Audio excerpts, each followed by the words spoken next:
he will encourage people to continue wearing a mask and get vaccinated when it is their turn. I also have some brief updates on the winter storm that affected a few states last week. As many of you saw last night, the President approved the state of Oklahoma's major disaster declaration request. This action will authorize FEMA to provide both public and individual assistance, including grants for temporary housing and home repairs, low-cost loans to cover uninsured property losses, and other programs to help individuals and business owners recover from the effects of the disaster. Power and water restoration continue across Texas, Louisiana, and Oklahoma. Accelerated vaccine shipments are occurring, and vaccination appointments are being rescheduled and expanded to accommodate those canceled last week. And as you all know, the President is, of course, traveling to Texas tomorrow. Today, the Vice President also visited a local giant pharmacy in Washington, D.C. that is participating in the administration's federal retail pharmacy program. The program is increasing access to COVID-19 vaccines across the country.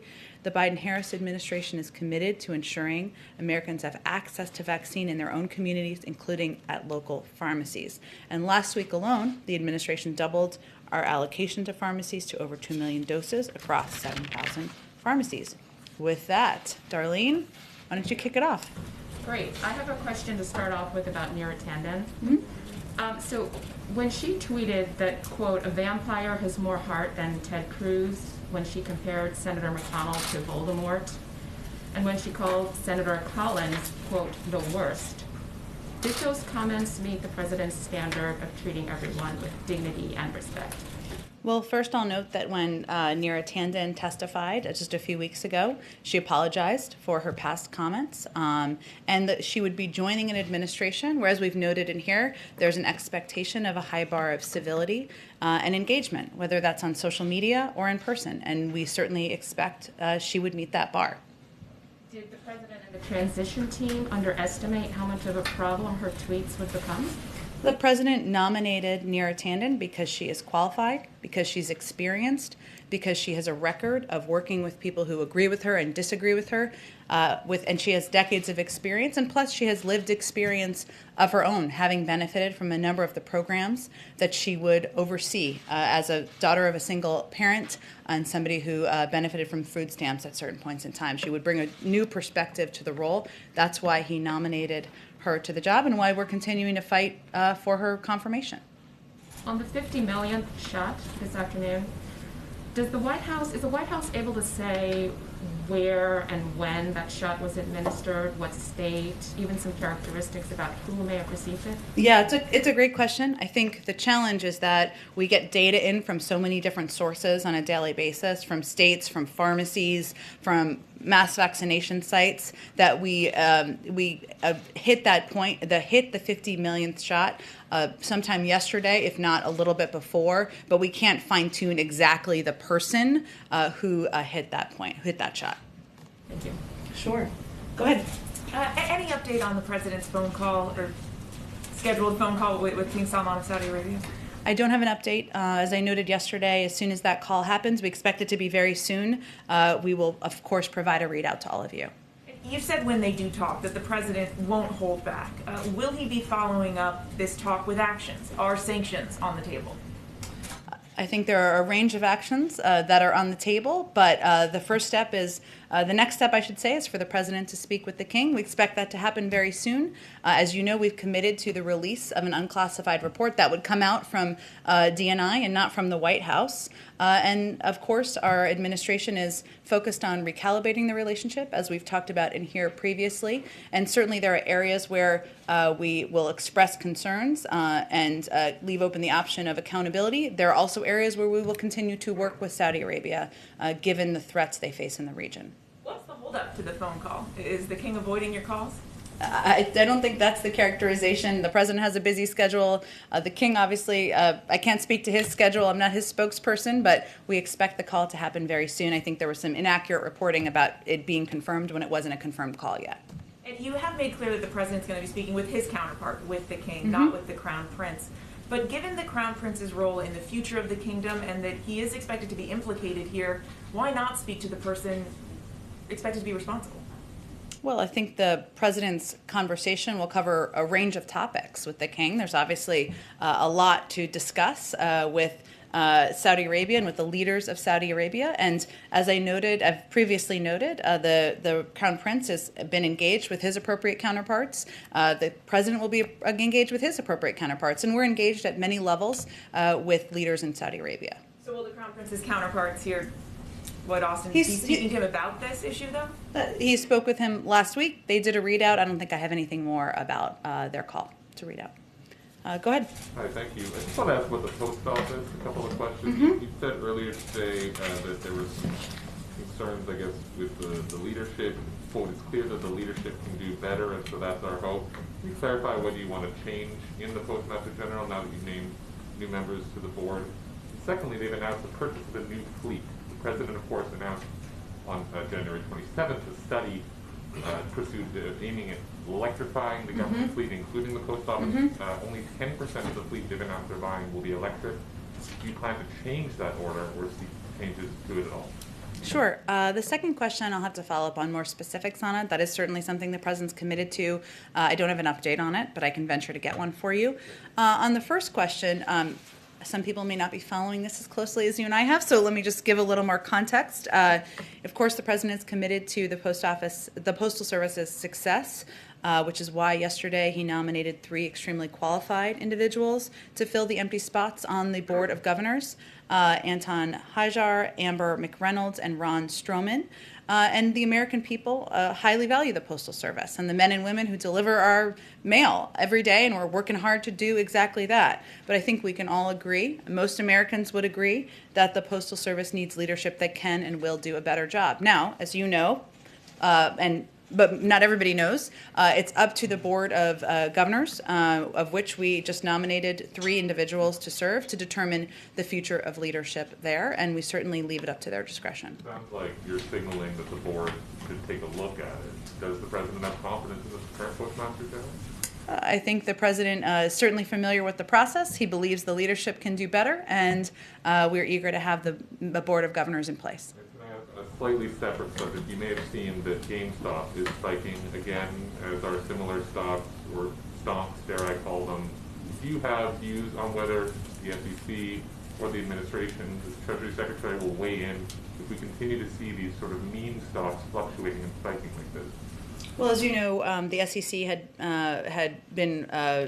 oversight, I should say, and certainly has been watching it closely, monitoring it closely. The Treasury Secretary also convened a meeting just a few weeks ago, but I would certainly send you to them on what their plans are for monitoring engagement or speaking to it. There's been no update since that meeting? I would send you directly to them to give any update on their progress and how they're monitoring it. Sure, go ahead. The president is going to Texas tomorrow. He's obviously going to show empathy for victims of the storm. Does he have a message for the leadership in Texas on how to better prepare for winter storms? And what can the federal government do to kind of coerce private industry there to better prepare? Well, let me first say that he'll be traveling for most of the day with the governor, and they'll be surveying the damage, and I'm sure he'll be getting an update and briefings from him directly. The president doesn't view the crisis and the millions of people who have been impacted by it as a Democratic or Republican issue. He views it as an issue where he's eager to get relief, to tap into all the resources in the federal government to make sure the people of Texas know we're thinking about them, we're fighting for them, and we're going to continue working on this as they're recovering. There's plenty of time to have a policy discussion about better weatherization, better preparations, and I'm sure that's one that will be had. But right now, we're focused on getting relief to the people in the state, getting updated briefings, tapping into all of the levers of federal government. There's a lot of hearings on the Hill about how the Capitol Police responded, or prior to the January 6th events. Mike Pence and his family were there that day. Secret Service had intelligence briefings, presumably. Is there any concern or review about how the Secret Service assessed intelligence briefings and whether there was any missteps on their part? Review by the Secret Service. I mean, Mike Pence and his family were at Capitol Hill that day. Clearly there was intelligence out there that suggested things could happen. And curious to whether there's been any review by the Secret Service or ordered about the Secret Service actions that day. And how they handled I'd encourage you to reach out to the leadership of the Secret Service to get a further comment on it. Go ahead, Kristen. I'll come to you next. Thank you, Jen. A little bit of housekeeping, a follow-up Okay. on the Texas questions, if I could. Will President Biden invite Senator Cruz and Cornyn to Texas with him to travel on Air Force One? Well, Dr. Biden is traveling, of course, with us to Texas, with the president to Texas. There are some limitations on space available, so there are not members, I don't believe, I will double check on this, of any party traveling with the president to Texas. But again, he's going to be spending the day traveling with Governor Abbott and surveying the damage on the ground. Will they be a part of his plans to survey the damage? Will they join him in any of those events tomorrow? Has there been any invitation extended? I'm happy to follow up on it for you, Kristen, but I'm not aware of their plans to participate in the events tomorrow, but I can check. Okay, I want to ask you about the uptick in migrants at the border.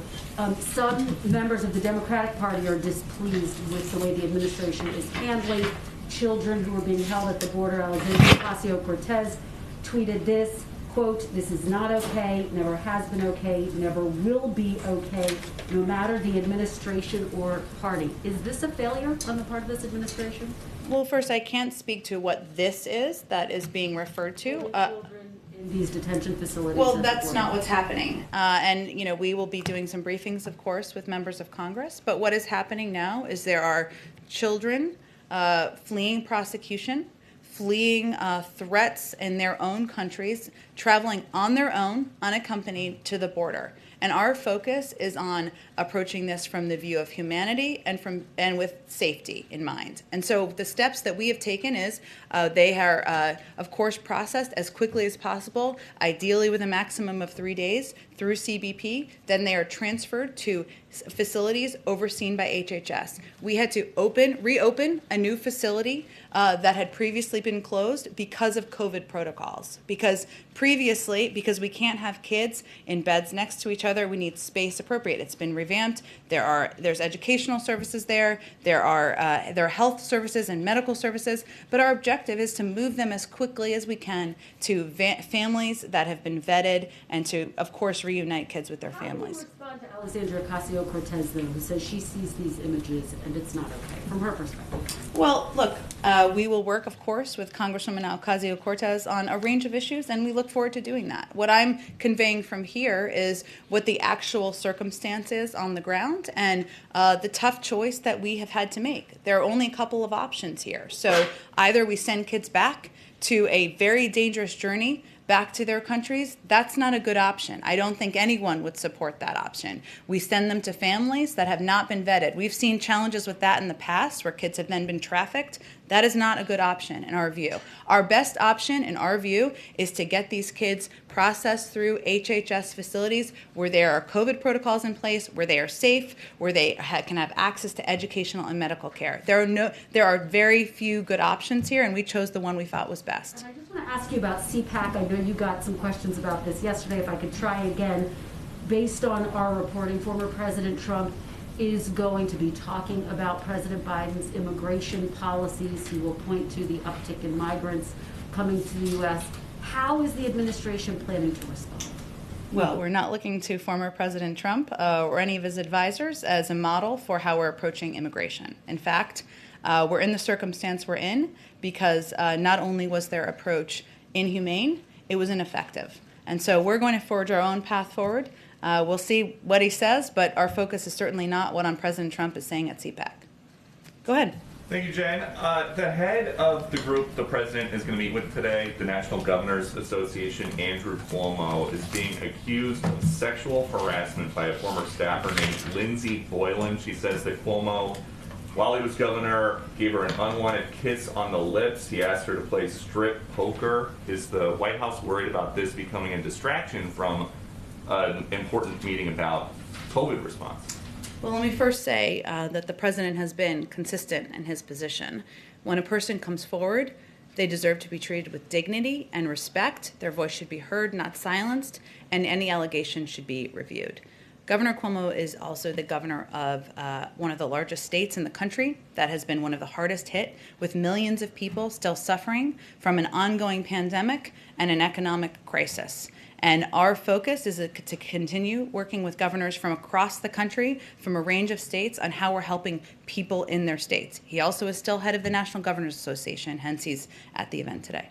And to him being in charge of the governors and in charge of such a big state, will the president talk to him about these accusations from Democrats in the New York legislature that Cuomo misled the public about deaths in nursing homes throughout the pandemic?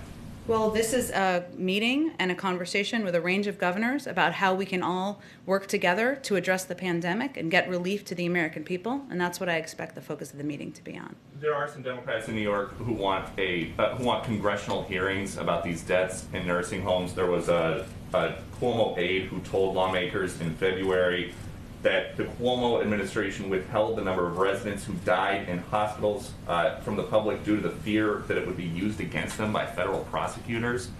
Is this something the White House thinks would be appropriate for a congressional hearing? It's really up to Congress to determine how they want to review or have hearings on those reports. And I know you were asked about this weekend, but I'll try again. Does President Biden still think Andrew Cuomo is the gold standard for COVID leadership and that he's doing a hell of a job, which he has said about him? Well, first of all, I think to be fair, let's put all of the comments in context, which sometimes is missing from these conversations we have in here or during interviews. At the time, which was, I believe, April of last year, the president spoke out and said positive things about a range of governors, Democrats and Republicans, who were stepping in when there was a vacuum of leadership at the federal level, when they were getting no information, when they were getting no help and no guidance from the former Trump administration. He made some positive comments about Governor Cuomo and his role in New York at the time, as he did about a range of governors.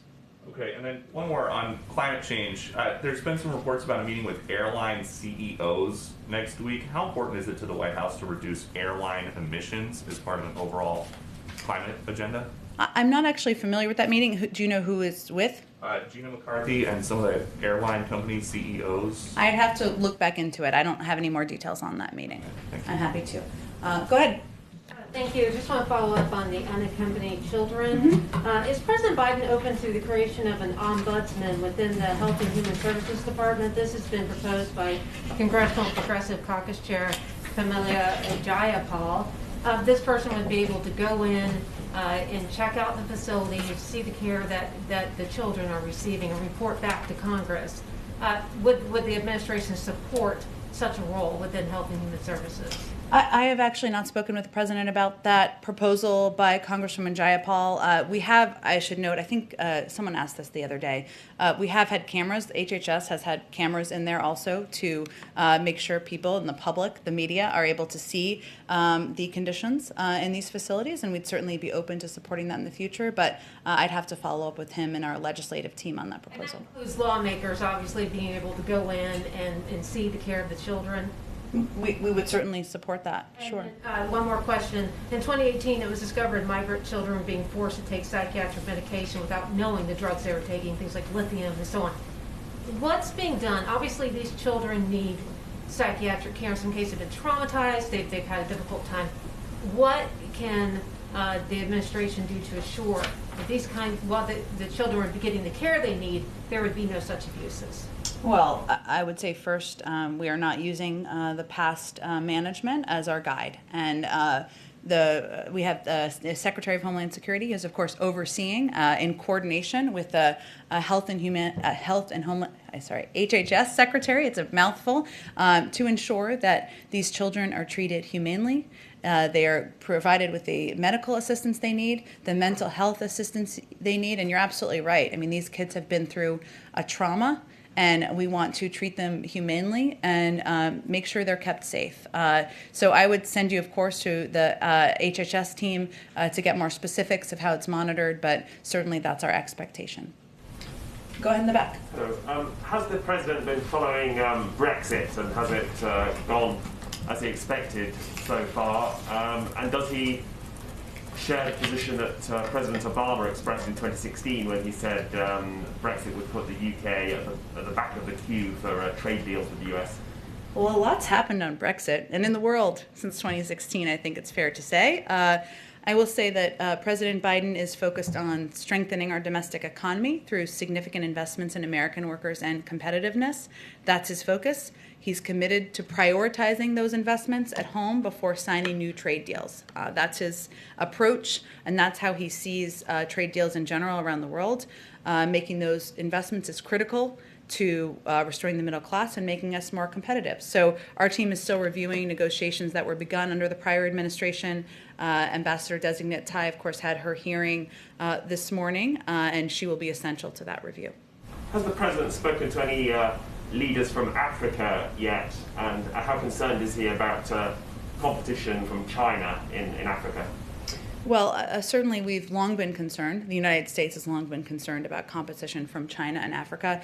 We provide readouts whenever he does calls with foreign leaders, so he has not quite made it to every foreign leader at this point in time, but I'm sure that engagement with China and the bar and the we expect to be set would be part of those many of those discussions. Go ahead.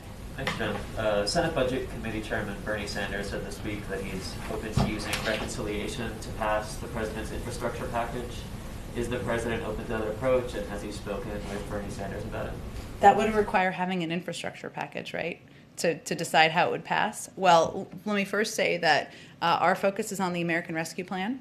And of course, the president has talked about what his Build Back Better agenda would look like on the campaign trail. Infrastructure is a part of it. He's been a long fan of investing in infrastructure, long outdated, long overdue, I should say. But he also wants to do more on caregiving, help our manufacturing sector, do more to strengthen access to affordable health care. So the size, the package, the components of it, the order, that has not yet been determined. And I feel like that's the next step. I don't expect the president or any of us will preview anything until we have the American Rescue Plan through.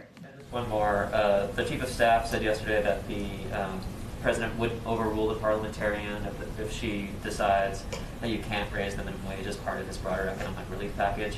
If that is the decision, what's the next step on raising the minimum wage? Does he expect to introduce a standalone bill? Would it be part of this upcoming economic broader economic? Well, first let me say it would be a serious step for the vice president to take that step, and obviously she and the president respect the historic institution of the Senate. It would also require 50 votes. So it's not just a standalone step that any vice president could take. In terms of the minimum wage, we're still waiting for the conclusion of the parliamentarians' view on whether or not the raise in the minimum wage can be included, I should say, in the American Rescue Plan. That's where the process is at this stage in time. The president included an increase in the minimum wage because he believes it should be, it's long overdue, and American workers should not be struggling to make ends meet. But that's the next step, and we'll have to go from there. And just one more. Is the administration considering easing social distancing rules for unaccompanied minors in these detention facilities to allow more unaccompanied minors to be in the facility? I'm not aware of that consideration. I mean, one of the reasons that we opened this facility, revamped this facility, is because we did not want to put unaccompanied minors at risk, and we obviously follow CDC guidelines, which is 6 feet of separation. So my expectation is we would continue to follow those guidelines. Go ahead. Thanks, Jen. So March 21st is coming up as the first anniversary of border restrictions between the U.S. and Canada and Mexico. Back in October, Republicans and Democrats in Texas demanded that the Trump administration release a plan for reopening the border. These restrictions have obviously divided families. They've devastated the economy on the border. Can we expect a plan from the Biden administration anytime soon on potential border reopenings, and what would the parameters for that look like? I do expect there will be more on this soon. It would likely come from the State Department, so I would send you to them for an update on the status and the timeline. Go ahead. Thank you very much, Jen. I wanted to ask about the domestic terrorism review. The president asked for a 100-day domestic terrorism review. He had the DNI take charge of that and work closely with the FBI and DHS. What does the president expect to come out of that review at the end of 100 days? Does he want to see a report, a list of recommendations? What is he expecting to see, and what would we expect to see out of that review? Well, we have more than 60 days left until we hit 100 days. In terms of the format of what the review will look like, I would expect some form of a report. I don't know yet if it will include specific recommendations or if it will then launch a policy process.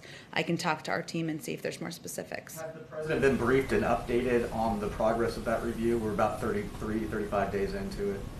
As you know, the president has daily meetings as a part of the PDB, and is certainly tracking threats to our homeland is a part of what's discussed there, but I don't have any update for you on updates on the overall report that's not due for more than 60 days.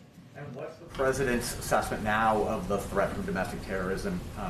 We obviously saw domestic terrorists involved and groups, armed groups involved in the January 6th insurrection. In the subsequent weeks, how has that changed?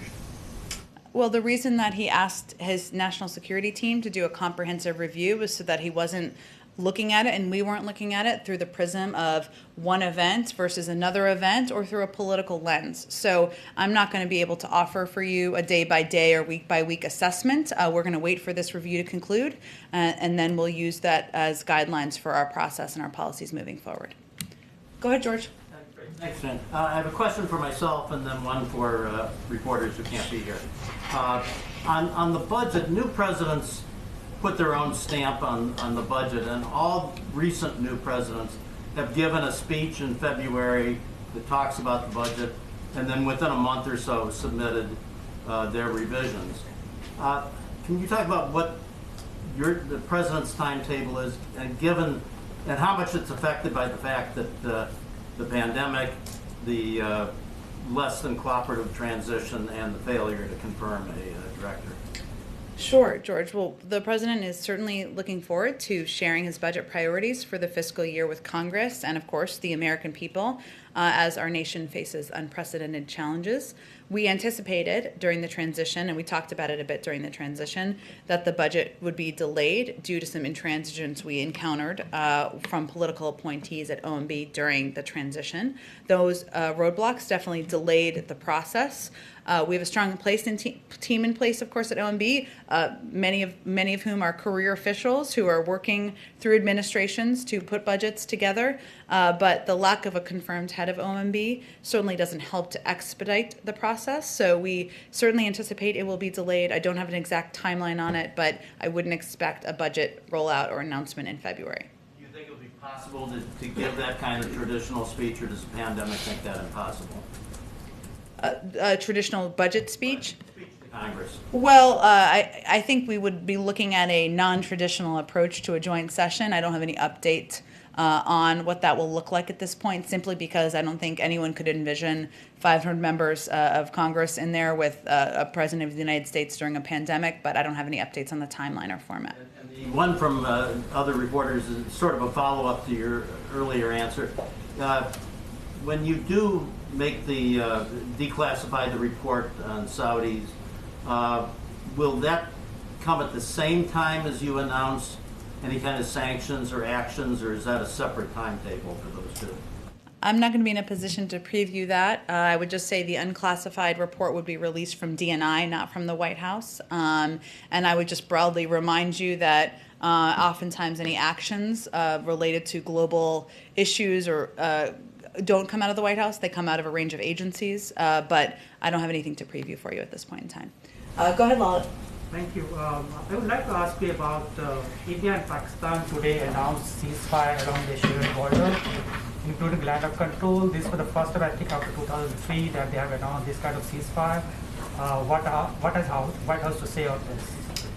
Well, the United States welcomes the joint statement between India and Pakistan that the two countries have agreed to maintain strict observance of a ceasefire along the line of control starting on February 25th. This is a positive step towards greater peace and stability in South Asia, which is in our shared interest, and we encourage both countries to keep building upon this progress. Do you think Pakistan doing enough in the fight against terrorism?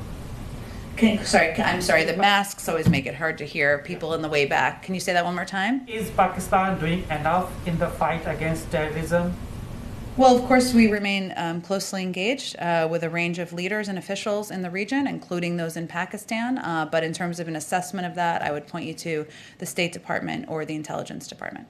Yesterday, President issued a proclamation in which he revoked his predecessor's policy on issuing of new green cards to those people who are outside the country. There are a lot of legal immigrants within the country, and they want to make this country as their home, but they're having a decade-long wait for the issue of green cards, so that once they get it, the potential is unfolded, they can open their company, they can have the startups, and they give employment, create employment, generate employment in this country. What's the present message to those legal immigrants in this country?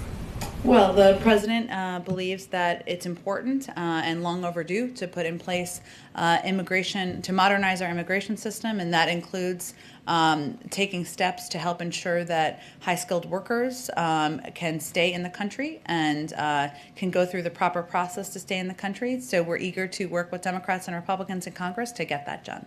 One more final one. Several Republicans on the Hill, and including Nikki Haley, the former U.S. ambassador to the UN, are urging President Biden to not to participate in next week's Chinese Winter Olympics. Has the president taken a decision on that? There hasn't been a final decision made on that, and of course we would look for guidance from the U.S. Olympic Committee. Go ahead. Thank you, Jen. Back on immigration, do you believe that you have a crisis at the border, and is the government now acting as if you had a crisis at the border? Well, certainly, having unaccompanied minors travel across the border, and so many that we had to open new facilities, is something that we take incredibly seriously, and we are eager to, of course, address humanely and with the focus of keeping them safe. I don't think I'm going to put new labels on it from here or from the podium, but it is a priority of the administration. It's a priority of our Secretary of Homeland Security, and certainly of the President, who's kept abreast of the developments. Reunification, the lawyers, the pro bono lawyers that have been working with the families and trying to get them together, announced yesterday that about 100 families have been reunited from those 600 kids that were in the system and lost. Has the government been working with those pro bono lawyers as well to get that process going? Well, this program is being overseen, the Family Reunification Task Force, by the Department of Homeland Security, by our Secretary of Homeland Security. Of course, he will be doing an official report at about the 120-day mark, but I would send you to them for any updates or status of our work with those lawyers. Texas ruling about the 100-day moratorium on deportation, will the government appeal to a higher court? Will the legal process continue? Well, let me first say a couple of things about this, because we haven't talked about this in the last couple of days. The pause on deportations was a time to reset our enforcement priorities so that we focus on threats to national security and public safety, as opposed to mothers and fathers who are longstanding members of our community, who are in many cases performing essential work during the pandemic. So the Department of Homeland Security has put in place interim enforcement priorities and is reviewing the prior administration's policies and practices.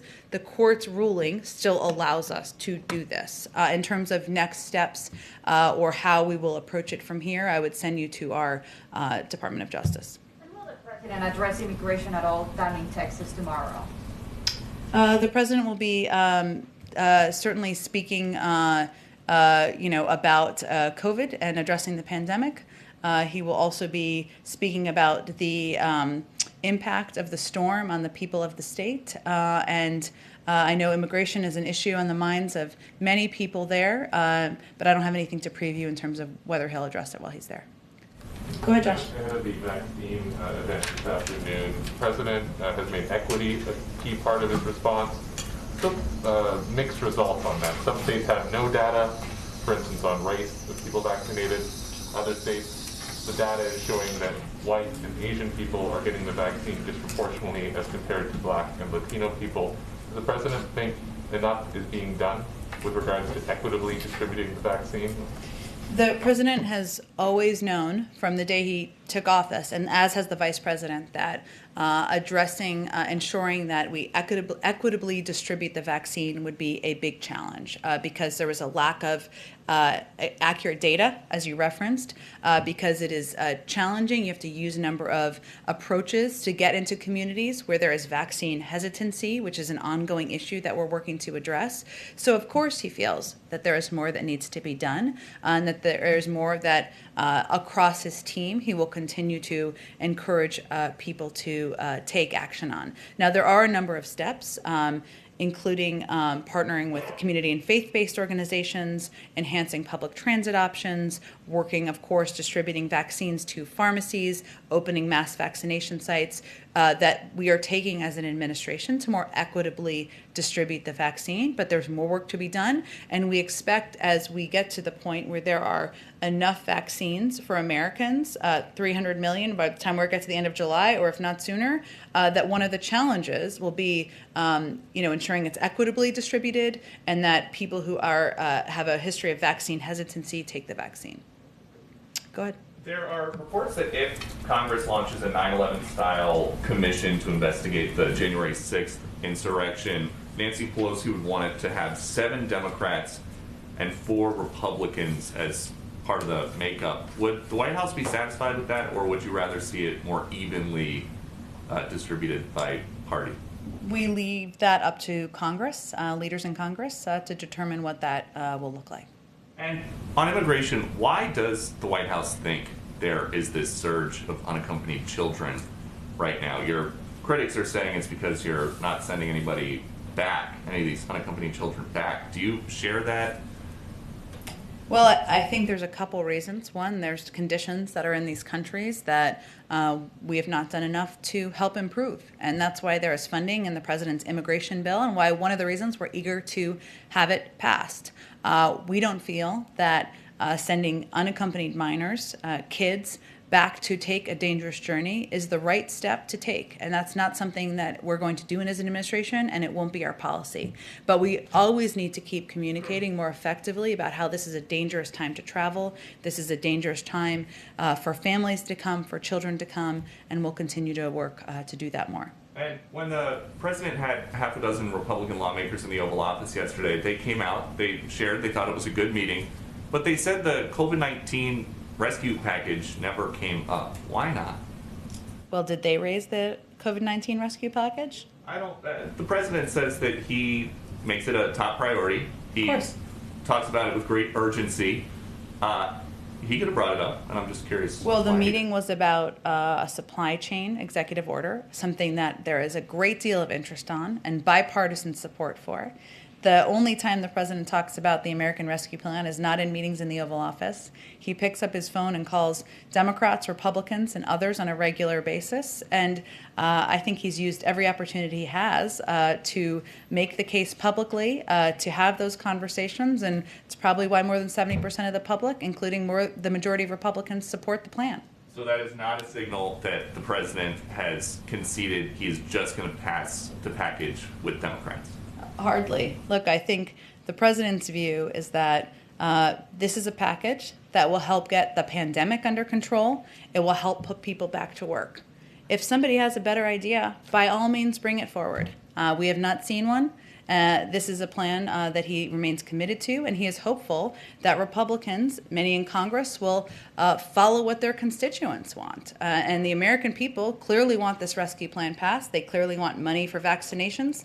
They clearly want schools to reopen and funding to reopen schools, and they clearly want direct checks. So hopefully members will listen to that, and we have plenty of time for Republicans to vote for the package. Thank you, everyone. Thanks, Jen.